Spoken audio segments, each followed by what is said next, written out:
Hey guys, welcome back to the Bipolar Bae podcast. Yay!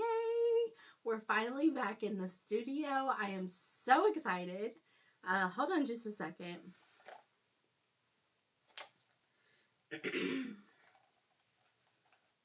I am so excited, and it's been a long time coming back to the studio. I'm in a new city. If you have been following me on social media, you know that I moved to a new city. So, everything is just very brand new to me. The whole experience itself is very eye-opening, and just very welcoming. Like, the hospitality here is very welcoming, and so I'm really excited to be back in a different city. I ended up moving back to my hometown.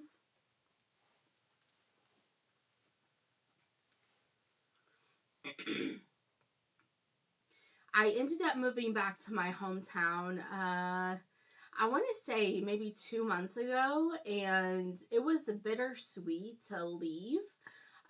Originally I was going to stay, but my mom and I talked about it, and we were like,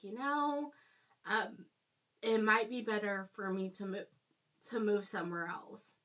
So I am in a new city. I'm still in the same state, but I'm in a new city. And I am really excited to be here. Hold on, I have to take a sip of water. I have peanuts stuck in the back of my teeth. So give me just a second.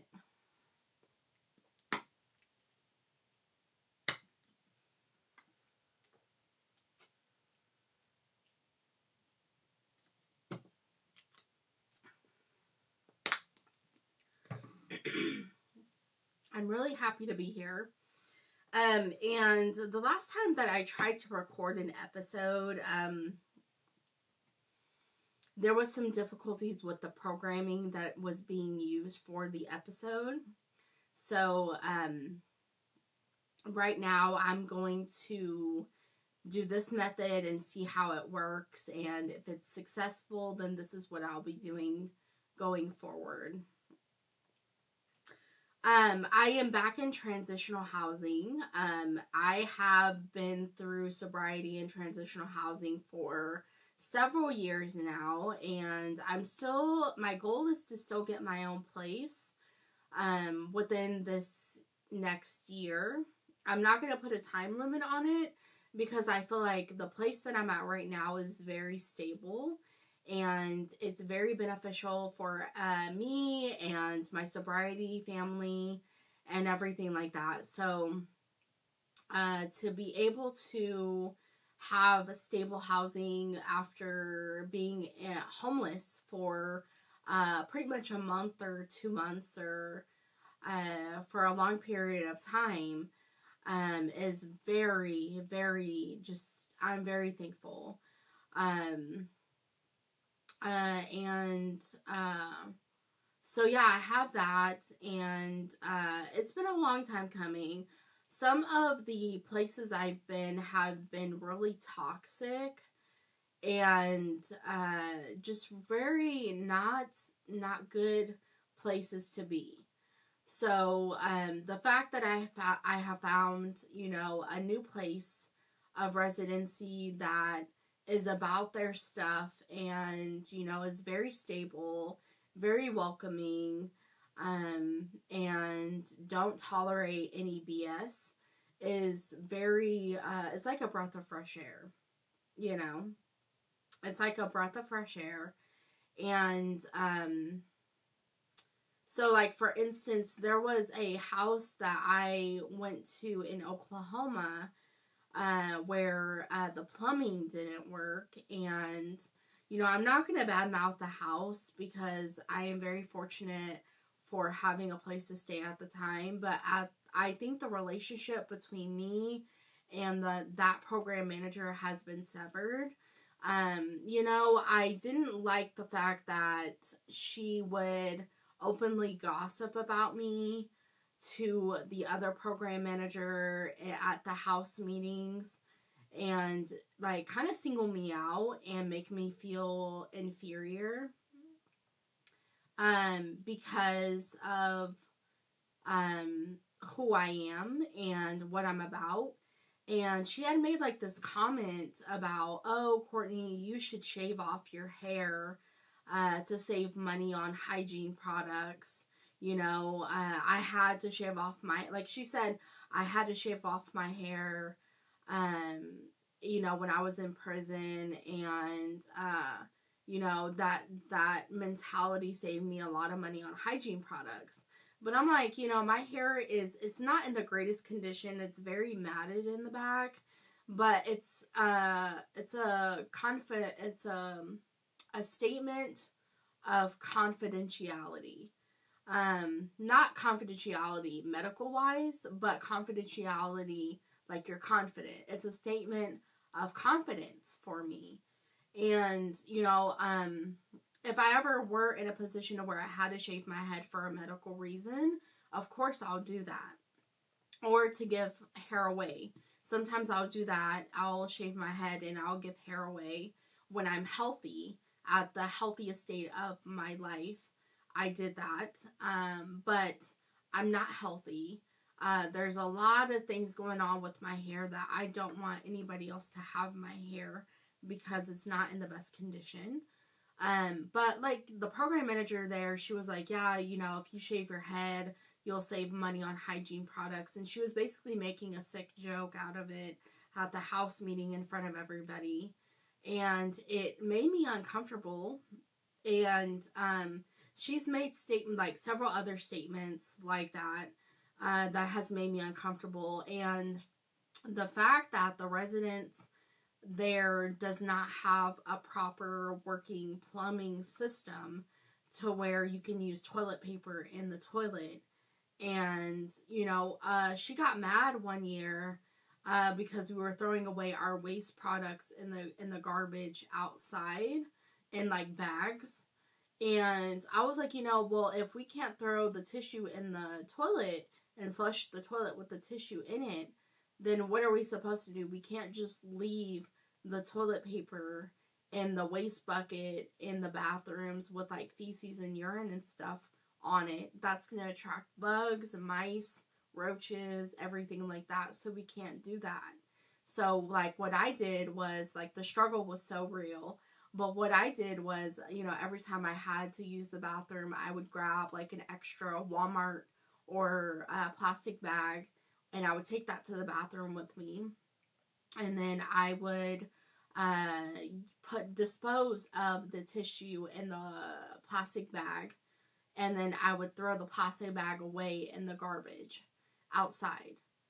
And that's what I did, because obviously I can't transport the waste product in my vehicle to take it somewhere else. You know what I mean?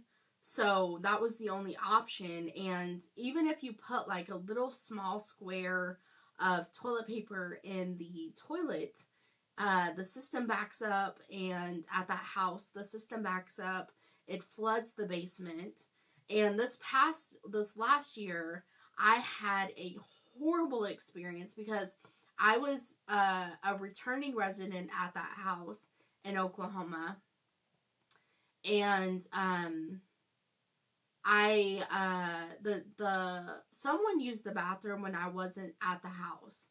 So I had left the house and I was working, and then when I returned home from work, the toilet was all clogged up in the basement. Like someone had used the bathroom and there was a huge amount of feces in the toilet that wasn't there before when I had woken up. So somebody had used the bathroom in the basement or upstairs, and it flooded through the downstairs basement, the toilet, and backed up the whole system. And I wasn't even at home when that happened. And I had been using the plastic bag method for my tissues and everything else like that since I had moved in. And somehow it backed up the system, and it caused an argument with me and my roommates. Like, they were very argumentative and, you know, very catty and bitchy about the whole thing. And, great, Courtney, look what you did. And just being very finger pointing at me, stating that I was the one that backed up the system when I didn't do anything. And, so it backed up the whole system, and I was sleeping in the basement at the time, waiting for a open bed upstairs. And I ended up falling, so it flooded the whole basement with feces water and urine water overnight. And we had tried to suck up the water through a vacuum. That didn't work. There was feces all over the place. It was very disgusting. And so I had came home one day and slipped and fell in the basement when I hit the bottom step, when I hit the tile in the basement. I slipped and fell while there was water on the floor, and that was the first day that it had flooded, and I hadn't realized that the basement was flooded, and I fell really hard. And eventually I had a open wound in the back of my derriere from that fall. That was an open wound, and it was very infected, and I had to keep putting Neosporin on it, and it stunk really bad. It was bloody. It was very bad. And so that experience was not the best experience at that house. And then, like, I had independent housing for a while after that, but that is a whole nother story. I got swindled when I went to student housing in a different city over the winter, and there literally wasn't any parking close to the apartment complex. So, all the parking spaces, they had a separate parking garage. Like, they had several parking garages surrounding the downtown student housing complex. And then the immediate parking around the building was taken most of the time that I was there. So there was no immediate parking next to the luxury student apartment complex building. There was no possibility for me to park in the parking garage because that was for the college, and I wasn't a student or faculty of the college, so that was only for the college. And it was a whole mess. It was during winter. I had injured feet, and I had to walk blocks and blocks and blocks and blocks in the freezing cold, and barely any resources to get to my apartment and go back and forth to my apartment. And I was neglecting my self-care at the time because literally the parking that was available in that town, you have a time limit on that parking, even with street parking.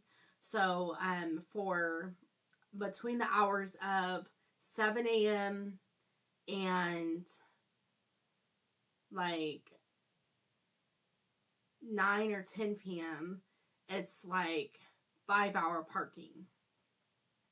So every 5 hours I had to go and walk to my vehicle and drive around and switch parking spots so that I wouldn't get towed. And it was a big mess. So when I moved to a different city in Oklahoma eventually, at the beginning of this year, I ended up going into a faith-based house, and that was a huge mess, as you know and seen on my Instagram. I posted a little bit about it on my Instagram, and that situation was horrible. I mean, I was originally going to room with women, like 5 women. So there were four women. So no, 5 women. So 2 bunk beds with 2 beds each on them, and then a single bed. So 5 women in one room, one tiny room. and no way around the closet organization. The closet organization space wasn't that big, and when I had asked somebody to move their stuff over from my side of the closet and from the back of the closet so that I can put my things in, immediately I was giving attitude, and she was like, don't ever talk to me again. I'm bipolar, and don't ever talk to me again. I'm bipolar schizoaffective, and I hear voices, and I'm disabled, and I don't ever want to talk to you again. So the fact that I'm also disabled, it didn't feel like a good environment for me, because I'm not schizoaffective, and I don't want to talk any bad things about people who are schizoaffective with bipolar. But if you're having similar symptoms as I am, and it's already hard enough for me to function on a daily basis with my symptoms, and you're not actively taking care of your symptoms, and your attitude and your behavior is gonna bleed into my daily life, especially if we have to live in the same room without a whole lot of room away from each other, then that is a problem for me. So it was not a good house. I mean, the house itself is very beautiful, but the attitude of the women in the house is very abusive in nature, and they were basically just crowding around me every time that I was trying to speak to one person one-on-one about a situation that we disagreed on. There would be like 5 women rushing into the room to attack me with words and with their behavior, and it was overwhelmingly toxic. And there was actually an instance where the first night that I was in the house, one of the girls in the house had a racist conversation on speakerphone while we were in the same room trying to go get ready for bedtime. And she was on speakerphone, and she had a male on the phone with her, and the girl who was on the phone was Caucasian, and I'm assuming the guy on the phone on the other end was Caucasian as well because of his accent and his tone of voice. And they basically were like laughing. He was like saying something about the fact that he didn't like Black History Month, and just making derogatory comments while I was trying to sleep in the room for the first night. And she had mentioned that she is like relatives with the people who own the house and run the program, the sobriety program. And I just felt like it was very inappropriate to have that sort of conversation with someone of my race right in front of you, especially the first night. Like, the first night sets the tone for everything. And right off the bat, I had very negative, she had negative energy, and basically was trying to act like she was better than everybody else in the house because she had direct connection with the people who own the house and run the program. And she was the only person in the room with a single bed to herself, which I felt was unfair. Like, they should put another bunk bed in that corner so that everybody in that room has bunk beds.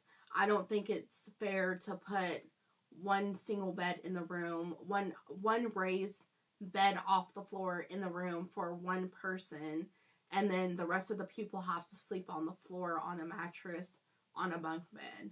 That we're all disabled. We can't crawl on our hands and knees to make the bed. It gave me a back flare up, and it hurt my back so bad that I ended up having another flare up with my injuries with my back. And I felt like I was going to have a seizure. I felt really lightheaded in the house, going up and down the stairs. and like my heart was racing. I was having hot flashes. It was just very bad. And so that was a toxic environment that I had left. And then I got into a transitional program that was for only 3 months. But I'm not allowed to disclose a lot about that transitional program because it's ran by a specific organization that does not want any disclosure of the program without their consent. So I'm not going to talk about that. But I was there for a couple of weeks. And the only thing that I will say is, I had bad feelings about it because there was a cafeteria style buffet kitchen, not a buffet, but a kitchen inside the transitional program. And there were cooks serving food. So the first day that I was on property for the transitional program, the cook had touched like several appliances, like the TV remote to the TV. She had a phone in one hand, and she had her gloves on, like the culinary gloves, on while she was on the phone with somebody while I was standing in line waiting to be serviced. And then she disconnected her phone. She hung up on whoever it was, and she turned on the TV or changed the station or whatever on the channel. And then she was coming over to the buffet line to serve me food. So, I had a problem with that because I've already been in culinary class in high school. And I had my food handler's card right out of high school. And I know you're supposed to change gloves every time you touch your face or your outfit or appliances, stuff like that. I mean, you're supposed to routinely change your gloves. And she was trying to serve me food without changing her gloves. And when I had addressed it with her, she got a nasty attitude and was basically telling me that the kitchen was going to close 5 minutes after it had just opened. And I had a problem with that. And I was like, what do you mean? The kitchen just opened 5 minutes ago. It's dinner time. And you're being very nasty with me because I'm requesting that you change your gloves because I had just witnessed you touching several things that has bacteria on it. And now you're trying to service me food. And I'm not going to have it. So, she got a nasty attitude. And the staff there was very attitude-y. Just nasty attitude. They couldn't get their stuff together the first night. They were misdirecting me with like the doors to come bring my stuff in, telling me go to this door. Then when I finally went to that door, telling me, and I had all my stuff with me. I had unpacked everything out of my car and put it at that door. And they were like, oh no, now you have to go on the other side of the building and drop it off at that door. And that happened for like 30-40 minutes where I was bouncing around from door to door because they weren't giving me the right directions. And there was just nasty attitude from several of the staff, and I didn't feel comfortable. Not only that, but the doors at the program at the site were not being locked. Like, if you requested your door to be locked during the day, they would lock it. But at night, it wasn't being locked. And so, not their outside doors, but like the doors for our stay. So, like, the doors weren't being locked. So, anybody could walk in at any given time. So, I felt unsafe. And then I went to my hometown, and found another sobriety house. And that was, it was nice, and I would have stayed, but they weren't locking their doors to their house. And the house was sitting on a very busy street, and they were not locking their doors at all. Like, I would leave the house for several hours, come back, nobody would be at home, and both the doors would be unlocked. So that was a safety concern for me. So then I went to another sobriety house, and there it was a lot of drama going on, and the house that we were originally going to be at, people were getting sick. They had claimed they had the flu, which of course I've been vaccinated, so I'm up to date on my immunizations. I had to have the immunizations prior to working at a medical job, so I got all my vaccines in order at that time, and I'm up to date on everything. And I didn't have any symptoms of the flu, but I got really sick after stepping after stepping into the sick house that all the girls were in. I got really sick and started coughing every day, started having mucus more and more and more. I was throwing up. So it was just really bad. And so that was that. And the girls at that house had a nasty attitude in the group chat. They were basically saying, we don't want them to come over here to our house because, you know, we're quote unquote sick, but we don't have a doctor's note saying that we're sick. And we don't have proof that we're sick, but we're just going to say that we're sick just to prevent people to move into our unit. And that's what they were basically getting at in the group chat. And then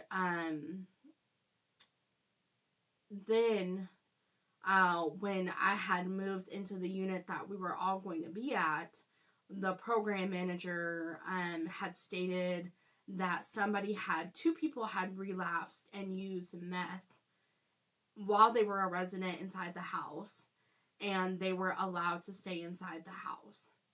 So that was a concern for me, because any other house that I've ever been at, besides like a couple of different places, if you use certain things and you relapse while you're a resident in the house, then you will have to leave the house until you're clean, until your UA is clean, and then you can come back depending on the rules of the house. But the fact that they were allowed to stay while being on meth concerned me. And then I originally didn't have a roommate in the house, but shortly after I moved into the room that I was in, I got a roommate, and she relapsed on fentanyl and some other things, and she relapsed, and she was on Suboxone, and it was told to me when I was coming home at the house that she was on Suboxone, which is an opiate, and that she would be on Suboxone for quite some time. So how you figure that somebody on Suboxone or an opiate can stay in the house while using Suboxone and continuously relapsing while being a resident in the house is a concern, because the last time that I was popped on a UA for Suboxone, and I hadn't even taken Suboxone, but the last time I got popped for Suboxone on a UA, I was immediately evicted from the house. Like, I was trying to get entry into the house, and they said, oh, you have Suboxone coming up on your drug test, so we'll retest you, but you can't stay. You'll have to leave and come back, and then we'll retest you. If that is a clean UA, then you can stay. And so the fact that they're letting so many things slip into the cracks at this early stage, and they had just opened these houses, is a huge concern for me.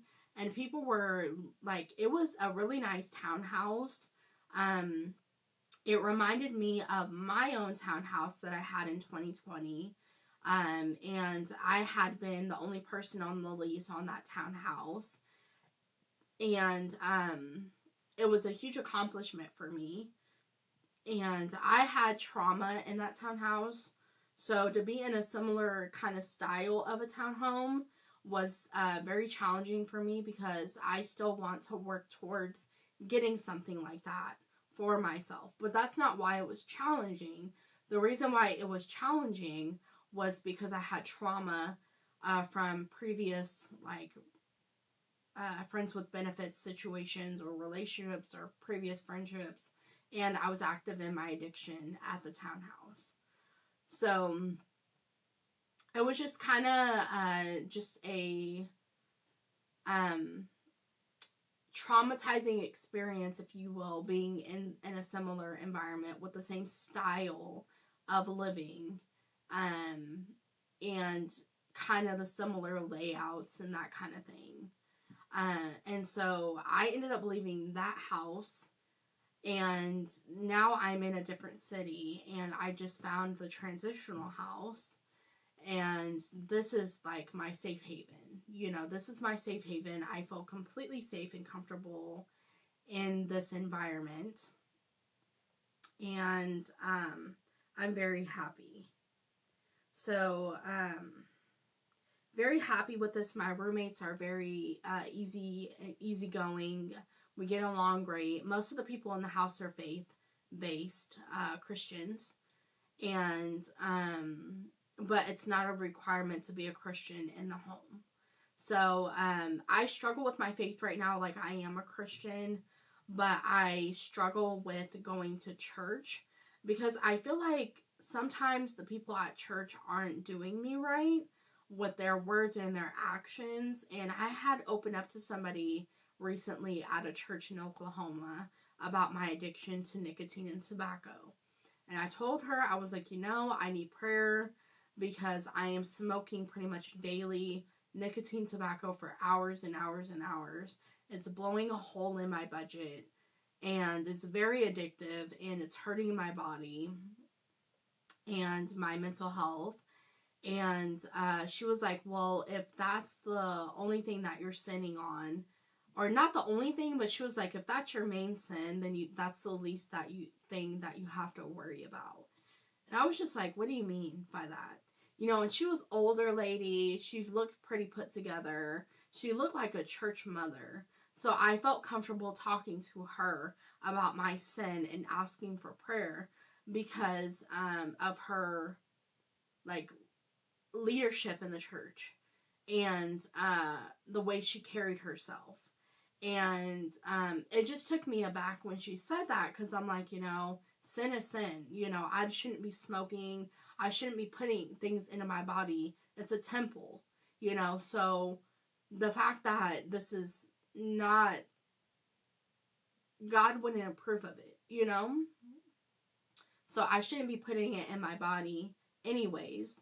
But, like, you're not even saying, okay, yeah, let's pray about it right now, or let's talk about it later. You're just saying, oh, that's the least of my concerns. And so that actually influenced me to go smoke that same day. And it was on Sunday, right after church. I went to the hookah lounge and smoked because I was so frustrated that somebody could not just talk to me about the things that I'm struggling with my addiction. And so I just feel like sometimes they're not doing me right at church, but it really just depends on the church. It depends on the environment. It depends on who you talk to, who you get connected to. But yeah, that kind of thing just didn't sit well with me.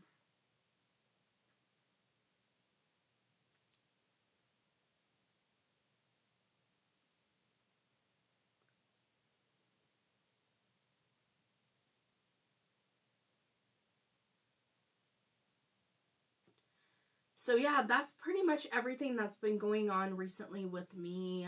Securing housing has been the number one thing for me to do. And then, everything else is going to follow. So I am looking for a new job. I feel like I've been bouncing around from job to job because I've been moving from city to city trying to find stable housing. And I'm very fortunate with the jobs that I have had. But I have a job interview tomorrow, so I'm really excited about my job interview. And if all goes well, then I will let you guys know.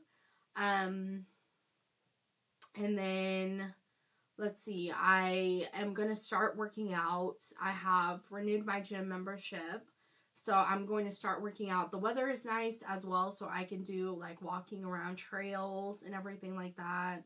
But the gym, I'm going to be doing the gym thing and everything. And then hopefully I'll be able to meal prep, pre-workout, protein powder, all that stuff. I have a setup at the house that I'm at right now to where everything that I need is going to be like I'm set up for success there. You know, it's a nice house in a nice neighborhood, and I can easily get around if I need to. The roommates are super nice. We're not all on each other's backs 24/7. We have space. So I'm very set up for success there, and I can work on my health. So what I'm doing right now is I'm putting away the nicotine and tobacco. No more hookah. I've been 2 days clean from nicotine, tobacco, and no more hookah, no more using, nothing like that. Strictly focusing on my health, my mental health, my physical, going back to therapy, getting connected with resources, and focusing on my job security, and maintaining myself, like getting my nails done, massages, facials, shopping regularly for clothes, you know, keeping up with myself with hygiene, that kind of thing. So that is kind of what I'm focusing on right now. And so it's going to be a tough journey because I'm starting over from ground zero, but I am truly set up for success, and I hope that I can utilize my resources enough to propel myself into a different standard of living within the next couple of years, to where I can eventually transfer into independent housing, of having my own place of my own with my own lease again, and just being set up for success. That is my main goal, is to get like an apartment or a townhome or even a house for rent, with my name on the lease, and no more roommate situation after. Well, not after that, because you never know what God has planned. But like, and I'm not saying anything bad about my current situation, but I would love to have my own place of my own eventually, where I can kind of do my own thing while still working on my recovery. So that's what's been going on.